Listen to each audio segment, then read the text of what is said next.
Hello friends, मैं हूं विकल। दुनिया में ऐसी कई सारी जेल्स हैं जो अपराध करने वाले लोगों को सज़ा देने के लिए बनाई गई हैं। लेकिन कुछ जेल ऐसी भी हैं जिनके नाम से लोगों की रूह तक कांप जाती है। उन्हीं में से एक है सेल्यूलर जेल, जिसे काला पानी जेल भी कहा जाता है। यह एक लौता ऐसा जेल है जिसे भारतीयों के साथ साथ पूरी दुनिया के इतिहास ने याद रखा है। आखिर ऐसा क्या होता था इन जेल की चार दीवारी के पीछे कि इनका नाम सुनते ही लोगों के रोंगटे खड़े हो जाते थे और वो डर से कांप उठते थे। और माना जाता है कि वहाँ की सजाओं के अलावा जो दूसरा टॉर्चर था वो था खाना। अब आप ही जरा सोचो, अगर आपको जंगली घास से बनी सब्जी, कीड़े पड़े पानी और चावल खाने को दिया जाए तो कैसा रहेगा। लेकिन ये वहाँ के कैदियों के लिए रोज़ाना का खाना था। पर यहाँ पर सवाल ये उठता है कि वहाँ पर लोग ये सब सह क्यों रहे थे। आफ्टर ऑल वे सब तो फ्रीडम फाइटर्स थे। उन्हें लड़ना और तरकीबें बनाना दोनों ही बाखूबी आता था, यानी कि वे लोग वहाँ से आज़ाद हो सकते थे। पर फिर भी क्यों किसी ने वहाँ से भागने के विषय तक के बारे में नहीं सोचा। ये जानने के लिए आपको ये वीडियो बिना स्किप किए पूरा देखना होगा।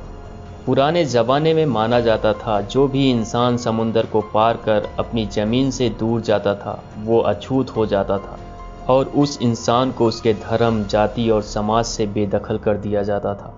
और जैसा कि हमें पता है कि cellular jail Andaman Nicobar island की कैपिटल सिटी पोर्ट ब्लेयर के तट पर बना था, तो यह बात तो तय थी कि सारे कैदियों को अपनी ज़मीन छोड़कर समुंदर पार करना पड़ता था, जिसके चलते वे लोग अपने धर्म, जाति को खोकर फैमिली के ब्लैक शीप बन जाते थे। बस इसी से उस जगह को काला पानी नाम दे दिया गया। पर यह सिर्फ एक लौता कारण नहीं था। इसके अलावा जो दूसरा रीजन था ना, जहाँ जेल इस दुनिया का ऐसा नर्क है कि जिसे ज़मीन पर बनाया गया था। और जैसा कि हम लोगों ने सुन रखा है कि नर्क डार्क और ब्लैक होते हैं, तो एक वजह यह भी थी कि इसे काला पानी नाम दिया गया। अब सवाल ये उठता है कि इस नर्क को ज़मीन पर किसने और क्यों बनवाया।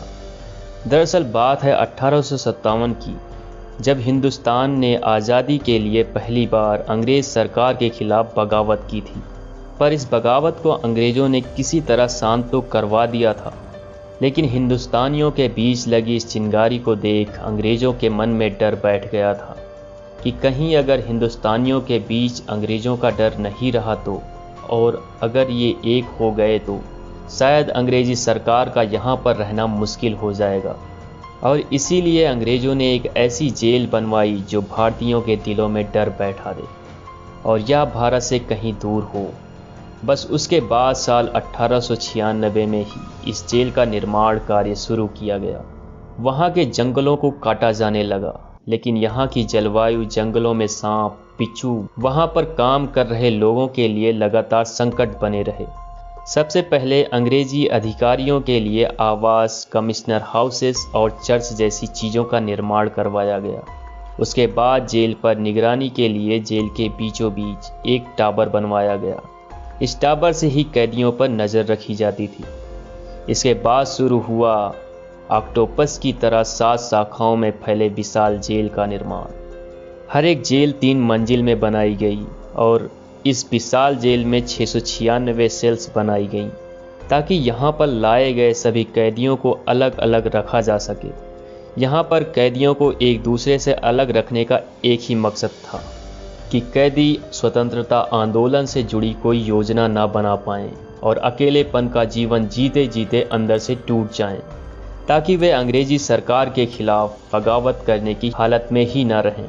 और अब बारी थी सजाए काला पानी की शुरुआत की। यहाँ इस काला पानी में हर कैदियों को अलग अलग छोटे से एक सेल में रखा जाता था, जिनकी साइज 4.5 × 2.7 मीटर हुआ करती थी। और सेल में हर कैदी को बस छोटे छोटे 2 मटके दिए जाते थे, एक पानी से भरा हुआ और दूसरा उन्हें टॉयलेट के रूप में यूज करना होता था। इन मटकों की साइज इतनी छोटी हुआ करती थी कि कई कैदियों ने फ्लोर को यूज करना सही समझा। और दिल तो तब थम जाता था जब कैदियों को पता चलता था कि उसी जगह उन्हें टॉयलेट करना है, वहीं खाना खाना है और उसी टॉयलेट के बगल उन्हें सोना है।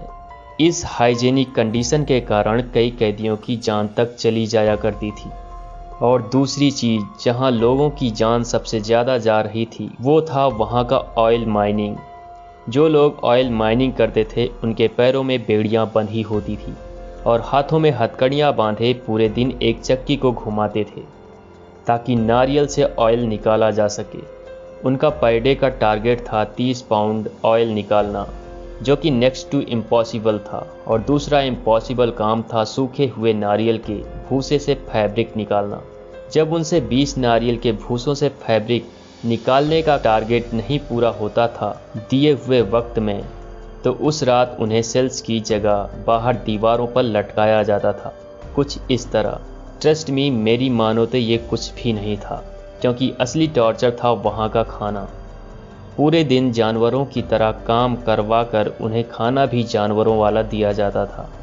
मैंने सिर्फ ये कहने के लिए नहीं कहा है कि उन्हें खाने में जंगली घास की सब्जी, कीड़े पड़े पानी और पत्थर मिले चावल खाने को दिया जाता था।